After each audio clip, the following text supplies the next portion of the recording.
ನಮಃ ಸೂರ್ಯಾಯ ಚಂದ್ರಾಯ ಮಂಗಳಾಯ ಬುಧಾಯ ಚ ಗುರುಶುಕ್ರ ಶನಿಭ್ಯಶ್ಚ ರಾಹುಕೇತುವೆ ಕುರ್ವಂತು ಸರ್ವೇ ಮಮ ಸುಪ್ರಭಾತಂ. ಶ್ರೀ ಗುರುಭ್ಯೋ ನಮಃ ಹರಃ ಓಂ. ಸಮಸ್ತ ತುಳಸಿ ವೀಕ್ಷಕರಿಗೆ ಶಿವಸ್ವಾಮಿ ಗುರುಜಿಯ ಅನಂತ ನಮಸ್ಕಾರಗಳು. ಸ್ನೇಹಿತರೆ, ತಮಗೆಲ್ಲರೂ ಕೂಡ ಭಾನುವಾರದ ಶುಭೋದಯ. ಭಗವಂತ ನಿಮ್ಮೆಲ್ಲರಿಗೂ ಕೂಡ ಆಯುರಾರೋಗ್ಯ ಐಶ್ವರ್ಯಾದಿಗಳನ್ನು ಕೊಟ್ಟು ಕಾಪಾಡಲಿ ಅಂತ ಬೇಡ್ಕೊಳ್ತಾ 12 ರಾಶಿಗಳ ಫಲಾನುಫಲಗಳನ್ನು ತಿಳ್ಕೊಳ್ತಕ್ಕಂಥ ಸಮಯ. ಹಾಗೆ ಪ್ರತಿ ಎಪಿಸೋಡಲ್ಲೂ ಕೂಡ ಪ್ರತಿ ದಿನದ ಭವಿಷ್ಯದಲ್ಲೂ ಕೂಡ ನಿಮಗೋಸ್ಕರ ಒಂದು ಸರಳವಾಗಿರ್ತಕ್ಕಂಥ ಒಂದು ಪರಿಹಾರಗಳನ್ನು ಕೊಡ್ತಾ ಬಂದಿದ್ದೇನೆ. ಇವತ್ತಿನ ಪರಿಹಾರ, ಮಕ್ಕಳು ದೊಡ್ಡವರು ಯಾರೇ ಆಗಲಿ ತುಂಬ ಡಿಪ್ರೆಷನ್ ಅಥವಾ ಕಣ್ಣು ದೃಷ್ಟಿಯಾಗಿದ್ದರೆ, ಒಬ್ಬರು ತುಂಬ ಡಿಪ್ರೆಷನ್ನಿಂದ ಸಮಸ್ಯೆಗೊಳಗಾಗ್ತಕ್ಕಂಥದ್ದು ಇರ್ತದೆ. ಯಾವುದೇ ಕಾರ್ಯಗಳಲ್ಲಿ ಮಾಡೋಕ್ಕೋಸ್ಕರ ಮನಸ್ಸು ಸಪೋರ್ಟ್ ಮಾಡೋದಿಲ್ಲ. ಇದನ್ನು ಡಿಪ್ರೆಷನ್ಗೆ ಹೋಗೋದಕ್ಕೆ ಏನು, ಈ ಡಿಪ್ರೆಷನ್ ಕಳ್ಕೊಳ್ಳೋದಕ್ಕೆ ಸರಳವಾಗಿರ್ತಕ್ಕಂಥ ಪರಿಹಾರವಾದರೂ ಏನು, ಕೊನೆಯ ಭಾಗದಲ್ಲಿ ತಿಳಿಸ್ಕೊಡ್ತೇನೆ. ಖಂಡಿತವಾಗಿ ವೀಕ್ಷಣೆಯನ್ನು ಮಾಡಿ. ಮೊದಲು ಪಂಚಾಂಗ ಶ್ರವಣವನ್ನು ಮಾಡಿದ ನಂತರ 12 ರಾಶಿಗಳ ಫಲಾನುಫಲಗಳನ್ನು ತಿಳ್ಕೊಳ್ಳೋಣ. ಈ ದಿನ ಭಾನುವಾರ, ಚತುರ್ದಶಿ ತಿಥಿ 12:19 ತದನಂತರ ಅಮಾವಾಸ್ಯೆ ಪ್ರಾರಂಭವಾಗಿಬಿಡುತ್ತೆ. ಕೃಷ್ಣಪಕ್ಷ ಧೃತಿಯೋಗ ಇರ್ತಕ್ಕಂಥದ್ದು, ಶಕುನಿ ಹಾಗೆ ಚತುಷ್ಪದಾಕರಣ ಇರ್ತಕ್ಕಂಥ ಸಮಯ. ಚಂದ್ರ ರೋಹಿಣಿ ನಕ್ಷತ್ರ ತನ್ನದೇ ಆಗಿರ್ತಕ್ಕಂಥ ನಕ್ಷತ್ರದಲ್ಲಿ ಸಂಚಾರವನ್ನು ಮಾಡ್ತಾ ಇದ್ದ ವೃಷಭ ರಾಶಿಯಲ್ಲಿ. ಇವತ್ತಿನ ಕಾಲಮಾನವನ್ನು ನೋಡೋದಾದರೆ ರಾಹುಕಾಲ ಸಂಜೆ 5:13 7:12 ಹಾಗೆ ಯಮಗಂಡಕ ಕಾಲ ಮಧ್ಯಾಹ್ನ 12:27 2:09 ಮಧ್ಯಾಹ್ನದವರೆಗೂ. ಗುಳಿಕ ಕಾಲ ಕೂಡ ಮಧ್ಯಾಹ್ನ 3:30 5:31 ಸಂಜೆಯವರೆಗೂ. ಹಾಗೆ ದುಷ್ಟ ಮುಹೂರ್ತ ಭಾಗವನ್ನು ನೋಡೋದಾದರೆ ಇದು ಕೂಡ ಸಂಜೆ 5:28 6:24 ಹಾಗೆ ಕಂಟಕ ಮೃತ್ಯು ದೋಷ ಅಂತ ನೋಡಿದ್ವಿ. ಇದು ಕೂಡ ಕೆಟ್ಟ ಸಮಯ, 10 ಗಂಟೆಯಿಂದ 10:57 ಚಂದ್ರ ತನ್ನದೇ ಆಗಿರ್ತಕ್ಕಂಥ ಸ್ವ ನಕ್ಷತ್ರದಲ್ಲಿ ಅಂದರೆ ರೋಹಿಣಿ ನಕ್ಷತ್ರದಲ್ಲಿ ಸ್ಥಿತವಾಗಿದ್ದಾನೆ. ಹಾಗಾಗಿ 12 ರಾಶಿಗಳ ಈ ದಿನದ ಫಲಾಫಲ ಹೇಗೆ? ಮೊದಲು ಮೇಷ ರಾಶಿಯವರ ಫಲವನ್ನು ತಗೊಂಡಾಗ ಖಂಡಿತ ಮೇಷರಾಶಿಯವರಿಗೆ ಹಣಕಾಸು, ನೆಮ್ಮದಿ, ಮೃಷ್ಟಾನ್ನ ಭೋಜನ, ಒಳ್ಳೆಯ ಮಾತುಕತೆಗಳ ವಿಚಾರದಲ್ಲಿ ಲಾಭ ಖಂಡಿತ ಚೆನ್ನಾಗಿದೆ, ತೊಂದರೆ ಇಲ್ಲ. ಮೇಷರಾಶಿಯವ್ರಿಗೆ ದಿನ ಅದ್ಭುತವಾಗಿರ್ತಕ್ಕಂಥ ದಿನ. ಕುಟುಂಬದ ಒಂದು ವ್ಯವಹಾರಗಳಾಗಿರ್ಬೋದು, ಕುಟುಂಬದ ನೆಮ್ಮದಿಯಲ್ಲಿ ಪಾಲ್ಗೊಳ್ತಕ್ಕಂಥದ್ದೇ ಈ ದಿನ ಮೇಷರಾಶಿಯವ್ರಿಗೆ ತೋರಿಸ್ತಾ ಇದೆ. ಸಾಧ್ಯವಾದಷ್ಟು ಕೂಡ ಮೇಷರಾಶಿಯವರು ಒಂದೇ ಒಂದು ವಿಚಾರಕ್ಕೇನೆಂದರೆ ಅತಿ ಮಾಡ್ಕೋಬೇಡಿ. ಯಾವುದಾದ್ರೂ ವಿಚಾರಗಳನ್ನು ಸಾಧಾರಣವಾಗಿದ್ದು ಬಿಟ್ಟರೆ ಈ ದಿನ ತುಂಬ ಬ್ಯೂಟಿಫುಲ್ ಆಗಿರ್ತಕ್ಕಂಥ ಡೇ ಕೂಡ ಚೆನ್ನಾಗಿದೆ. ವೃಷಭ ರಾಶಿಯವರ ಫಲಾಫಲ ಹೇಗೆ? ತನ್ನದೇ ಆಗಿರ್ತಕ್ಕಂಥ ಸ್ವನಕ್ಷತ್ರದಲ್ಲಿ ಚಂದ್ರ ಉಚ್ಚ ಸ್ಥಾನದಲ್ಲಿದ್ದಾನೆ. ನಿಮಗೂ ಕೂಡ ವೃಷಭ ರಾಶಿಯ ಫಲಗಳು ಸಹಿತವಾಗಿ ಶುಭದಾಯಕವಾಗಿದೆ. ಆರೋಗ್ಯದಲ್ಲಿ ಉತ್ತಮವಾಗ್ತದೆ, ಮಾತುಕತೆಗಳಲ್ಲಿ ಜಯವನ್ನು ಗಳಿಸ್ತಕ್ಕಂಥ ದಿನವಾಗ್ತದೆ. ಜೊತೆಗೆ ವೃಷಭ ರಾಶಿಯವರಿಗೆ ಒಂದು ರೀತಿಯಾಗಿ ಒಂದು ಕ್ರಿಯೇಟಿವ್ ಡೇ ಕೂಡ ಆಗ್ತದೆ. ಸ್ವಲ್ಪ ಎನರ್ಜಿ ಜಾಸ್ತಿ ಇರ್ತಕ್ಕಂಥದ್ದು, ಒಳ್ಳೊಳ್ಳೆ ಒಂದು 6th ಸೆನ್ಸ್ ಅಂತ ಕರಿತೀವಿ, ಅಂದರೆ ನಾಲೆಡ್ಜ್, ಆ ಥರದ ನಾಲೆಡ್ಜ್ ತುಂಬ ಜಾಸ್ತಿ ಇರ್ತದೆ. ಇದನ್ನು ಒಂದು ರೀತಿಯ ಆವಿಷ್ಕಾರದ ಮನೋಭಾವತೆ, ಏನೇ ಕೂಡ ಸಮಾಧಾನದಿಂದ ತಗೊಳ್ತಕ್ಕಂಥದ್ದು ಇರ್ತದೆ. ತೊಂದರೆ ಇಲ್ಲ. ವೃಷಭ ರಾಶಿಯವ್ರಿಗೂ ಕೂಡ ಶುಭದಾಯಕ. ಮಿಥುನ ರಾಶಿಗೆ ನೋಡೋಣ. ಈ ದಿನ ಮಿಥುನ ರಾಶಿ ನೋಡಿ, ಮಿಥುನ ರಾಶಿಯವ್ರಿಗೆ ಮ್ಯಾಕ್ಸಿಮಮ್ ಕುಟುಂಬದ ಮೇಲೆ ಆಸಕ್ತಿ ಹೊರಟೋಗ್ತದೆ, ಅಥವಾ ಹಣಕಾಸು ಖರ್ಚು ಜಾಸ್ತಿ ಆಗುತ್ತೆ. ಎರಡೊಂದು ಆಗ್ತದೆ. ಎಲ್ಲದನ್ನು ಪಾಸಿಟಿವ್ ಆಗಿ ತಗೊಳ್ಳಿ. ಒಂದು ದಿವಸಕ್ಕೆ ದಿನ ಸೀಮಿತವಲ್ಲ. ಮಿಥುನ ರಾಶಿಯವ್ರಿಗೆ ಹಣಕಾಸು ಅಥವಾ ಕುಟುಂಬದ ವಿಚಾರಗಳಲ್ಲಿ ಸ್ವಲ್ಪ ಹಿನ್ನಡೆ ಇರ್ತಕ್ಕಂಥ ಸಾಧ್ಯತೆ ಇದೆ. ಯಾರೊಟ್ಟಿಗೂ ಬೆರೆದಲೇ ಇರತಕ್ಕಂಥ ಸಾಧ್ಯತೆಯೂ ಕೂಡ ಇದೆ.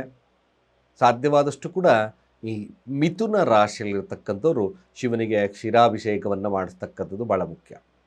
ಹಾಲಿನಿಂದ ಅಭಿಷೇಕ ಮಾಡಿಸ್ತಕ್ಕಂಥದ್ದು ಭಾಳ ಮುಖ್ಯವಾಗ್ತದೆ.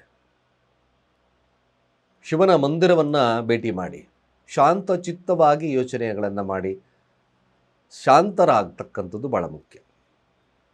ಹಾಗೆ ಕಟಕ ರಾಶಿಯವರ ಫಲಾಫಲ, ತನ್ನದೇ ಆಗಿರ್ತಕ್ಕಂಥ ನಕ್ಷತ್ರ ರಾಶಿಯಧಿಪುಟ ಕೂಡ 11ರ ಸ್ಥಾನದಲ್ಲಿರೋದ್ರಿಂದ ಸಹೋದರ ಸ್ನೇಹಿತರಿಂದ ವ್ಯಾವಹಾರಿಕವಾಗಿರ್ತಕ್ಕಂಥ ಲಾಭ ಕೂಡ ಇದೆ.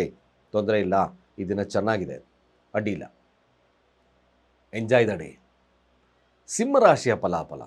ಸಿಂಹರಾಶಿಯವ್ರಿಗೆ ಆದಷ್ಟು ಕೂಡ ತನ್ನದೇ ಆಗಿರತಕ್ಕಂಥ ಕ್ಷೇತ್ರಫಲದಲ್ಲಿ ಹೆಸರು ಕೀರ್ತಿ ಪ್ರತಿಷ್ಠೆಯನ್ನು ಗಳಿಸಬೇಕು. ದೂರದಲ್ಲಿ ಎಲ್ಲಾದರೂ ಆಗ್ಬೋದು ಈ ದಿನ ಸಂಚಾರವನ್ನು ಮಾಡಿ ಅಲ್ಲಿ ಅವರ ಒಂದು ಚಕ್ರಾಧಿಪತ್ಯವನ್ನು ಸ್ಥಾಪನೆಯನ್ನು ಮಾಡ್ತಕ್ಕಂಥ ದಿನ ಕೂಡ. ಅಂದರೆ ಅರ್ಥಾತ್ ಅವರ ಹೆಸರು ಮುಂದಿರಬೇಕು ಏನಾದರೂ ಕೂಡ, ಅದೇ ರೀತಿಯಾದಂಥ ಮನೋಭಾವತೆ ಇರ್ತದೆ. ಹಣಕಾಸು ವಿಭಾಗದಲ್ಲೂ ಕೂಡ ಈ ಸಿಂಹರಾಶಿಯವರಿಗೆ ಶುಭದ ಒಂದು ಕಾರ್ಯಗಳು, ಅದರ ಲಾಭ ಬರತಕ್ಕಂಥದ್ದು ಸಹಿತವಾಗಿದೆ.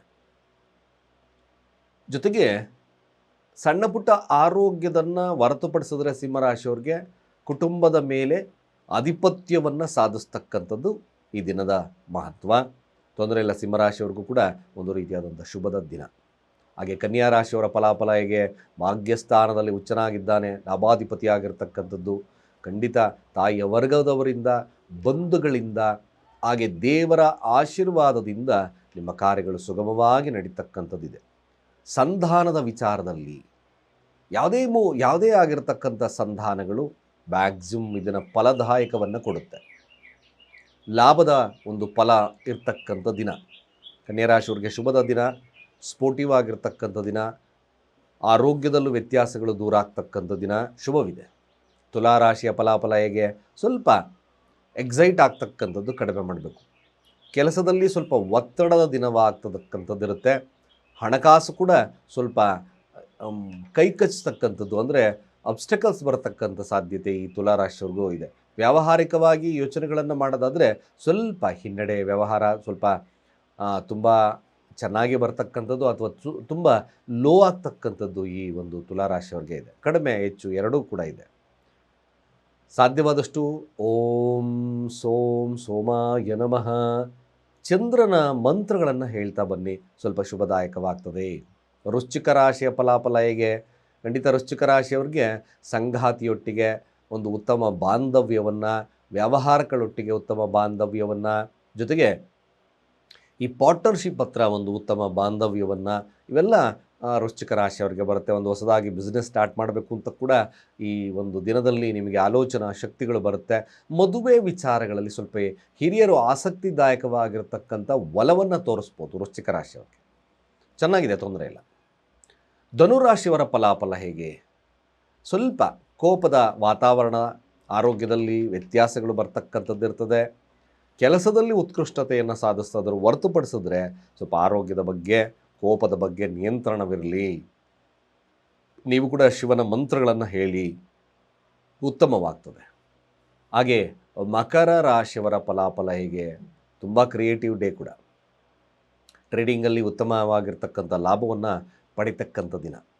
ಜೊತೆಗೆ ಮಕರ ರಾಶಿಯವರು ಪ್ರೀತಿ ಪಾತ್ರರೊಟ್ಟಿಗೆ ಉತ್ತಮ ಬಾಂಧವ್ಯವನ್ನು ಕಂಡುಕೊಳ್ತಕ್ಕಂಥ ದಿನ. ತಾಯಿಯೊಟ್ಟಿಗೆ ಉತ್ತಮ ಬಾಂಧವ್ಯವನ್ನು ಇರತಕ್ಕಂಥ ದಿನ ಸಹಿತವಾಗಿ ಈ ಮಕರ ರಾಶಿಯವರಿಗೆ ಲಭ್ಯತೆ ಇದೆ. ಆರೋಗ್ಯದಲ್ಲಿ ಕೂಡ ಶುಭತ್ವವನ್ನು ಕಾಣ್ತಕ್ಕಂಥ ದಿನ, ತೊಂದರೆ ಇಲ್ಲ, ಚೆನ್ನಾಗಿದೆ. ಕುಂಭರಾಶಿಯ ಫಲಾಫಲ ನೋಡಿ, ಕುಂಭರಾಶಿಯವ್ರಿಗೆ ಹೆಚ್ಚಿನದಾಗಿ ಈ ದಿನ ತನ್ನ ವ್ಯಾವಹಾರಿಕವಾಗಿರತಕ್ಕಂಥ ದಿನವಾಗ್ತದೆ. ಜೊತೆಗೆ ಭೂಮಿಯ ವಿಚಾರದಲ್ಲಿ ಸ್ವಲ್ಪ ಅದರ ಆಲೋಚನೆಗಳು ಅಥವಾ ಅದರ ಸಂಬಂಧಪಟ್ಟಿರ್ತಕ್ಕಂಥ ಕಾರ್ಯಗಳಲ್ಲಿ ತಲ್ಲೀನವಾಗ್ತಕ್ಕಂಥದ್ದಿರುತ್ತೆ. ಜೊತೆಗೆ ತಾಯಿಯೊಟ್ಟಿಗಿನ ಬಾಂಧವ್ಯದಲ್ಲಿ ಶುಭವಾಗ್ತದೆ. ನಿಮ್ಮ ನಿರ್ಧಾರಗಳು ಇದನ್ನು ಅಚಲವಾಗಿದ್ದಲ್ಲಿ ಮಾತ್ರ ಅದ್ಭುತವಾಗಿರ್ತಕ್ಕಂಥ ಲಾಭ. ಸುಖ ಭೋಜನ, ಸುಖಾಸೀನ ಇವೆಲ್ಲ ಕೂಡ ಲಭ್ಯತೆ ಇದೆ. ಒಂದು ಮನೆಗೆ ಒಳ್ಳೆಯ ಶುಭವನ್ನು ಆಚರಿಸ್ತಾ ಮಾಡ್ತಕ್ಕಂಥದ್ದು ಈ ದಿನ ಲಭ್ಯತೆ ಇದೆ. ಚೆನ್ನಾಗಿದೆ ಕುಂಭರಾಶಿಯವ್ರಿಗೂ ಕೂಡ. ಅದೇ ರೀತಿಯಾಗಿ ಮೀನರಾಶಿಯ ಫಲಾಫಲ. ಸೊ ಮೀನರಾಶಿಯವ್ರಿಗೆ ಒಂದು ಸಣ್ಣ ಬದಲಾವಣೆ ಇರತಕ್ಕಂಥ ದಿನ. ಹಾಗೆ ಏನಾದರೂ ಈ ಸೇಲ್ಸ್ ಎಕ್ಸಿಕ್ಯೂಟಿವ್ಸ್ಗೆ ಸ್ವಲ್ಪ ಶುಭದಾಯಕ, ಕಮಿಷನ್ ಆಧಾರಿತವಾಗಿರತಕ್ಕಂಥ ವ್ಯಕ್ತಿಗಳಿಗೆ ಶುಭದಾಯಕ. ಕೇವಲ ತಮ್ಮ ಎಫರ್ಟಿಂದ ಈ ದಿನ ಶುಭವನ್ನು ಕಾಣ್ತೀರಾ. ಒಳ್ಳೆಯ ಒಂದು ಈ ಭೂಮಿಯನ್ನು ಸೇಲ್ ಮಾಡ್ತಕ್ಕಂಥವ್ರಿಗೂ ಕೂಡ ಶುಭದಾಯಕವಾಗಿರ್ತಕ್ಕಂಥದ್ದು. ಒಟ್ಟಾರೆಯಾಗಿ ಕಮಿಷನ್ ಆಧಾರಿತವಾಗಿರ್ತಕ್ಕಂಥ ಕೆಲಸಗಳು ಈ ದಿನ ಮೀನರಾಶಿಯವರಿಗೆ ಶುಭವನ್ನು ತರುತ್ತೆ. ಮಾತು ಕೂಡ ತುಂಬ ಸೊಫೆಸ್ಟಿಕೇಟೆಡ್ ಆಗಿರ್ತಕ್ಕಂಥದ್ದು, ಸಾಫ್ಟ್ನೆಸ್ಸಿಂದ ಕೂಡಿರ್ತಕ್ಕಂಥದ್ದು ಕೂಡ ಇದೆ ಈ ದಿನ. ಮೀನರಾಶಿಯವ್ರಿಗೂ ಕೂಡ ತೊಂದರೆ ಇಲ್ಲ, ಶುಭವಿದೆ. ಇಷ್ಟು ದ್ವಾದಶ ರಾಶಿಗಳ ಈ ದಿನದ ಫಲಾಫಲ. ನಮಗೆ ತುಂಬ ಡಿಪ್ರೆಷನ್ ಇದೆ, ತಲೆನೇ ಓಡ್ತಾ ಇಲ್ಲ, ಮಕ್ಕಳು ಕೂಡ ತುಂಬ ಹಠ ಮಾಡ್ತಿದೆ, ಹಾಗೆ ಮಕ್ಕಳಲ್ಲೂ ಕೂಡ ಸ್ವಲ್ಪ ಫೀವರ್ ಇದೆ, ತಲೆ ಎಲ್ಲ ಬಿಸಿಯಾಗಿದೆ ಗುರುಗಳೇ, ಏನು ಮಾಡಬಹುದು? ಈ ರಾಹು ಏನು ಮಾಡುತ್ತೆ, ಡಿಪ್ರೆಷನ್ಗೆ ಕಾರಕವನ್ನು ಕೊಡುತ್ತೆ. ಇದಕ್ಕೆ ಸರಳವಾಗಿ ತುಂಬ ಹೈಲಿ ಡಿಪ್ರೆಷನ್ ಇದೆ ಅಂದರೆ ಒಂದು ತೆಂಗಿನಕಾಯನ್ನು ತಗೊಳ್ಳಿ. ನಿಮಗೆ ಆ ತಲೆಯ ಸುತ್ತ 7 ಬಾರಿ ಆಂಟಿ ಕ್ಲಾಕ್ ವೈಸ್ 2 ಬಾರಿ 7 + 2 9 ಬಾರಿ ಸುತ್ತರಿಸಿ ಅದನ್ನು ನೀರಲ್ಲಿ ವಿಸರ್ಜನೆಯನ್ನು ಮಾಡಿ. ಯಾವತ್ತಾದರೂ ಮಾಡ್ಬೋದು. ಸೋಮವಾರ ಶನಿವಾರ ಪ್ರಬಲವಾಗಿ ಕೆಲಸ ಮಾಡುತ್ತೆ. ಮ್ಯಾಕ್ಸಿಮಮ್ ಇದೊಂದು ಕಾರ್ಯ ನಿಮ್ಮ ಡಿಪ್ರೆಷನ್ನಿಂದ ದೂರ ಇರ್ತಕ್ಕಂಥಿರುತ್ತೆ, ಒಳ್ಳೆಯದಾಗುತ್ತೆ. ಹಾಗೆ ನೋಡಿ, ನಮ್ಮಲ್ಲಿ ಮುಖ್ಯವಾಗಿರ್ತಕ್ಕಂಥದ್ದು ಅಡೆತಡೆ ದೂರ ಆಗಬೇಕು ಅಂದರೆ, ವಿಘ್ನಗಳು ದೂರ ಆಗಬೇಕು ಅಂದರೆ ಅತ್ಯಂತ ಶುಭದಾಯಕವಾಗಿರ್ತಕ್ಕಂಥ ನಮ್ಮಲ್ಲಿ ಸಿಗ್ತಕ್ಕಂಥ ಯಂತ್ರ ಈ ಗಣೇಶ ಪೈರೈಟ್ ಯಂತ್ರ. ಈ ಗಣೇಶ ಪೈರೈಟಲ್ಲಿರ್ತಕ್ಕಂಥದ್ದು ಶಕ್ತಿ ಏನು, ಮ್ಯಾಕ್ಸಿಮಮ್ ಶನಿಯ ತತ್ವ ಪೈರೈಟಲ್ಲಿರೋದ್ರಿಂದ ಕಷ್ಟಗಳನ್ನು ವಿಘ್ನಗಳನ್ನು ದೂರ ಮಾಡ್ತಕ್ಕಂಥ ಶಕ್ತಿ ಗಣೇಶನಿಗಿರುತ್ತೆ. ಅದಕ್ಕೋಸ್ಕರ ಪೈರೈಟ್ ಗಣೇಶ ಯಂತ್ರನ ಅಂತಲೇ ಕೂಡ ಕರಿತೀವಿ. ವಿತ್ ಲ್ಯಾಬ್ ಸರ್ಟಿಫೈಡ್ ಇರತಕ್ಕಂಥದ್ದು. ಇದರಿಂದ ಭಾಳ ವಿಶೇಷವಾಗಿ ನಿಮ್ಮ ವಿಘ್ನಗಳು ದೂರ ಆಗ್ತದೆ, ಮನೆಯಲ್ಲಿರ್ತಕ್ಕಂಥ ಕಿರಿಕಿರಿಗಳು ದೂರ ಆಗೋದು ಸತ್ಯ. ನಿಮಗೆ ಇದರ ಅವಶ್ಯಕವಾಗಿರ್ತಕ್ಕಂಥ ಒಂದು ವಿಚಾರ ಬೇಕಾದಲ್ಲಿ, ಅಂದರೆ ನಿಮಗೆ ಇದರ ಮಹತ್ವ ತಿಳ್ಕೋಬೇಕು, ಆದರೆ ನಾನು ಇದಕ್ಕೆ ಬೇಕಾಗ್ತದೆ ಗುರುಗಳೇ ಅಂತಕ್ಕಂಥವ್ರು ನಮ್ಮ ಕೆಳಗಿನ ನಂಬರ್ಗೆ ಡಯಲ್ ಮಾಡಿ. ವಿಶೇಷವಾಗಿರ್ತಕ್ಕಂಥ ಫಲದಾಯಕವಾಗಿರ್ತಕ್ಕಂಥ ಯಂತ್ರ, ಲಾಭ ಲಭ್ಯವಾಗ್ತಕ್ಕಂಥ ಯಂತ್ರ ಕೂಡ ಆಗುತ್ತೆ, ವಿಘ್ನಗಳು ದೂರ ಆಗುತ್ತೆ ಅಂತ ಹೇಳ್ತಾ ಸರ್ವೇ ಜನ ಸುಖಿನೋ ಭವಂತು.